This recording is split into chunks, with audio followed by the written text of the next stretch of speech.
ഇനിയൊരു നല്ല വാർത്തയാണ് നിങ്ങളോട് പങ്കുവെക്കാനുള്ളത്. നമ്മളിത് അല്പസമയം മുൻപാണ് ഒരു കുഞ്ഞിന്റെ ഒരു ആഗ്രഹം, മുഖ്യമന്ത്രിയുടെ ഒരു ആഗ്രഹം നമ്മൾ കേട്ടത്. സമൂഹ മാധ്യമങ്ങളിലൂടെയാണ് മുഖ്യമന്ത്രിയോട് ആ കുഞ്ഞു വീട് ചോദിച്ചത്. തിരുവനന്തപുരം വിഴിഞ്ഞം സ്വദേശിനിയായ 3ാം ക്ലാസ്സുകാരി. ആ 3ാം ക്ലാസ്സുകാരിക്ക് ഇപ്പോൾ സഹായം കിട്ടുകയാണ്. വീട് നൽകാമെന്ന് മുഖ്യമന്ത്രി വി ഡി സതീശൻ ഉറപ്പ് നൽകിയിരിക്കുകയാണ്. കുടുംബത്തെ മുഖ്യമന്ത്രി ഫോണിൽ വിളിച്ചു. നമുക്ക് ആ കുഞ്ഞിന്റെ പ്രതികരണം ഒന്ന് കേൾക്കാം ആദ്യം. അതൊരു പഴയ വീടാ. രാത്രി മഴയെ പെയ്യുമ്പം എനിക്ക് ഉറങ്ങാൻ പറ്റുന്നില്ല.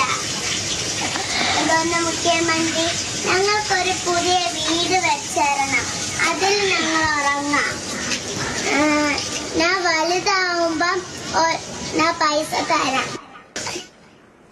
ടി എസ് ഹരികൃഷ്ണൻ വിവരങ്ങളുമായി നമുക്കൊപ്പം ചേരുന്നുണ്ട്. ഹരി, ആ വീഡിയോയിൽ ആ കുഞ്ഞു മോള് പറയുന്നുണ്ട്, ഞാനൊന്ന് പഠിച്ച് വലുതാവട്ടെ, എന്നിട്ട് ഇപ്പോൾ നിങ്ങൾ വീട് വെക്കാൻ ചെലവാക്കുന്ന എല്ലാ പണവും ഞാൻ തിരികെ തരുമെന്നുള്ള ഉറപ്പുകൂടി ആ വീഡിയോയിൽ കുഞ്ഞു കൊടുക്കുന്നുണ്ട്. മുഖ്യമന്ത്രി ഇവരെ വിളിച്ചോ, സംസാരിച്ചോ, എന്താണ് പറഞ്ഞത് കുടുംബത്തോട്?